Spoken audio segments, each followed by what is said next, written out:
orain txiki daude, baina aste batzuk barru, zer izango dira? Azaloreak izango dira. Orduan, nik jarriko dut lehena zuek ikusteko. Egiten dut zulotxo bat, ja, eta sartzen dut, zulo handiagoa. Eta sartzen dut, gero, lurra jartzen dut bere inguruan, horrela, ikusten, jartzen dut, eta ber nola gelditzen den. Eta orain, ureztatzen ari gara, ureztatu bai, deno be bai, zuek ere bai, danon artean lasai, danok egingo duzue. Danok ureztatu, oso ondo, eta ureztatzen ari gara. Hori bai, gauzatxo bat, zer gertatuko da aste batzu barru, nola dago orain? Beno ba, egun batzu pasatu dira, eta orain, egingo duguna ikusten duzuenez gure azaloreak pizka bat handiago daude, bai ala ez? Orduan, zer egingo dugu orain? Hasiko gara belartxarrak kentzen. Venga, poliki, adibidez, hau. Venga, zuek ere kendu. Oso ondo, bai, kendu. Egin multzo bat. Kendu.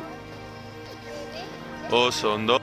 Beno, eta hauze da, hartu dugun guztia. Erakutsi, oso ondo. Baina galdera da, zer egingo dugu, erakutsi eskuarekin, erakutsi eskua. Zer egingo dugu hau guztiarekin? Ba, hementxe etorri. Non botatzen dira belartxarrak? Ona botatzen dira. Bota. Belartxarrak dira harriak, bai? Venga, bota, eta atera, mesedez. Bota eta atera. Belartxarrak oso ondo. Ze ondo zaintzen dugun gure landa, gure lursaia, gure zatitxoa. Venga, belartxarrak, korrutzi.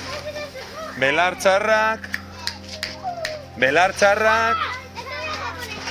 Oso ondo. Eta nola gelditu da gure lursaia. Zoragarri, beitu azaloreak nola dauden. Aber, erakutsi nola kentzen duzuen belartxarrak. Belartxarrak kentzen ari gara. Begiratu gure azak, gaur. Urriaren 18an egonda. Begiratu. Zenbat hasi diren gure azak. Hala! Belartxarrak kendu. Eta gero, konposta egiteko hartuko ditugu. Bale, bazkena nola gelditu da oso ondo, bai. Beitu, belartxarrak ia kenduta. Kendu ditugu ia. Venga, kendu. Orain beitu nola ureztatzen ditugun. Oso ondo.